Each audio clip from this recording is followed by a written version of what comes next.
आजाद sir, मैं गलत कह रही हूं क्या कि coming back Rohan, Yashovardhan Jha Azad sir, क्या ये हो सकता था? कल जब तनाव था, एक व्यक्ति की दिन दहाड़े हत्या कर दी गई थी, तो पुलिस फोर्स पहले अगर बुला ली जाती तो आज जो तांडव बहराइच में दिखा नहीं दिखता क्या? देखिए, ये तो बिल्कुल सही है कि दो ही चीज से हर पुलिस वाले डरते हैं। एक तो किसी तरह की अगर सांप्रदायिक घटना हो, और दूसरा पुलिस थाने में अगर किसी तरह की मृत्यु हो। ये दो चीज जो है एक कर्स है जिससे हम बराबर डरते हैं।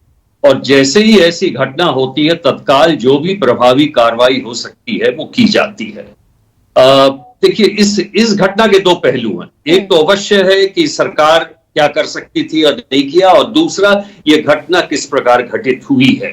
तो ये बात मैं मानता हूं कि त्वरित कार्रवाई अगर होती तो रात में पुलिस फौज आ सकती थी। इस पे कंट्रोल करना तत्काल बहुत ही आवश्यक था, चाहे उसके लिए आपको फायरिंग करनी पड़े या कुछ भी करनी पड़े, ताकि ये मामला जो है दूसरे दिन के लिए नहीं रह जाए। सर, अगर इतना तनाव रात भर था कि लाठीचार्ज करना पड़ा, उसके बावजूद सुबह 6000 लोगों के हाथ में लाठी डंडे, 10-10, 12-12 साल के बच्चों के हाथ में लाठी डंडे।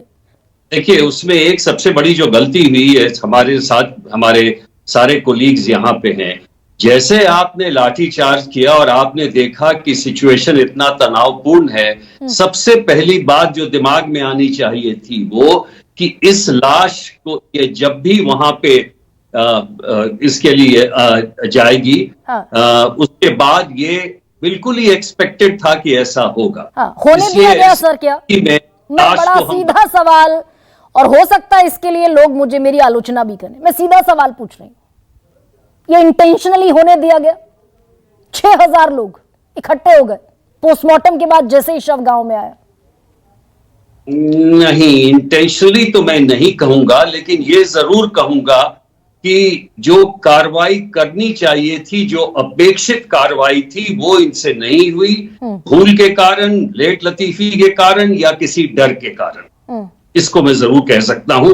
क्योंकि ये तो कोई भी पुलिस वाला कहेगा कि ये लाश जब जाएगी तो उसके बाद कर्फ्यू लगाना पड़ेगा, क्योंकि उसमें जरूर आगजनी होगी, जरूर ही उसमें गजब की तबाही होगी। लेकिन एक चीज और बता दूं मैं आपको गरिमा जी, कि देखिए, ये जो राजनीतिक पार्टीज हैं या जितने लोग हैं, वो इस बात को कभी नहीं कहते हैं कि ये घटना हमेशा उन 1857 से जो घटित हो रही है उसका कारण ये है कि जब भी एक जुलूस जाता है, हिंदू जुलूस मस्जिद के सामने, तो ये जवाबी घटना मस्जिद के अंदर से होती है।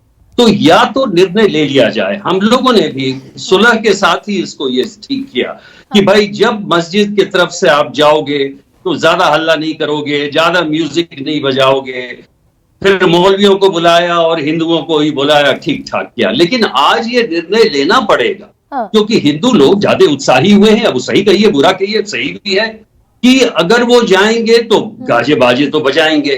तो या तो मस्जिद वाले ये निर्णय लें कि भाई मुझे सहना तो पड़ेगा 10 मिनट के लिए, और या नहीं तो आप हिंदू वालों को कहिए कि तुम जाओ ही नहीं उस तरफ से, जो वो भी गलत है।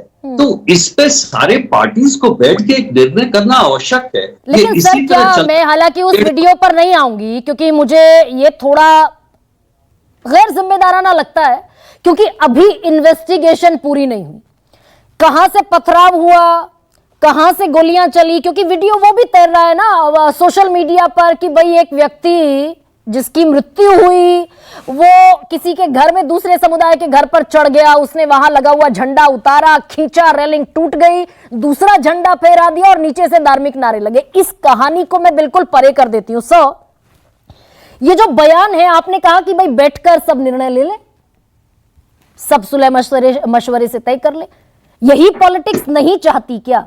ये शलभ मणि त्रिपाठी कह रहे हैं कि चरमपंथियों ने मां दुर्गा की प्रतिमा को अपवित्र करने का प्रयास किया, ऐसी कार्रवाई होगी, पीढ़ियां याद रखेंगी।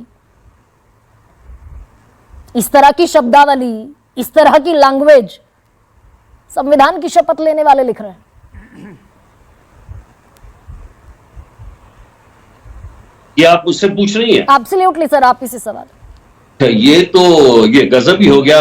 देखिए, समस्या यहाँ हमारे जनप्रतिनिधियों के साथ ये है कि वो एडमिनिस्ट्रेशन पे ऐसा जबरदस्त प्रभाव डालना चाहते हैं, या नहीं तो वो खुद ही वो कलेक्टर एसपी बनना चाहते हैं, और इसलिए वो इस तरह के बयान देते हैं। इस तरह के बयान कहीं विदेश में कहीं और नहीं दिया जाता है। वहां के जनप्रतिनिधि अपना काम लोगों के लिए करते हैं और प्रशासन को बिल्कुल ही वहां से अलग रखते हैं, और बराबर ये कहते हैं कि प्रशासन अपना काम करेगा और उस पर कोई टिप्पणी नहीं देते। लेकिन यहाँ की बात दूसरी है, सियासती सबसे पहले टिप्पणियां वहीं से पड़ती हैं। तो ये तो इंडिया का हाल है, इसके बारे में और मैं क्या।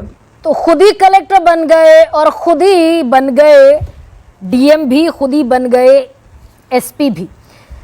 और पीएस पसरीचा साहब, ये इंटरनेट ने भी बखूबी रोल निभाया कि आज सुबह 12 बजे इंटरनेट जो बंद हुआ वो कल देर शाम बंद हो सकता था, जब सोशल मीडिया पर वो लहूलुहान खून से लथपथ आदमी की, व्यक्ति के शव की तस्वीरें वायरल हो गई। सुबह से टॉप ट्रेंडिंग है बहराइच, हैशटैग बहराइच।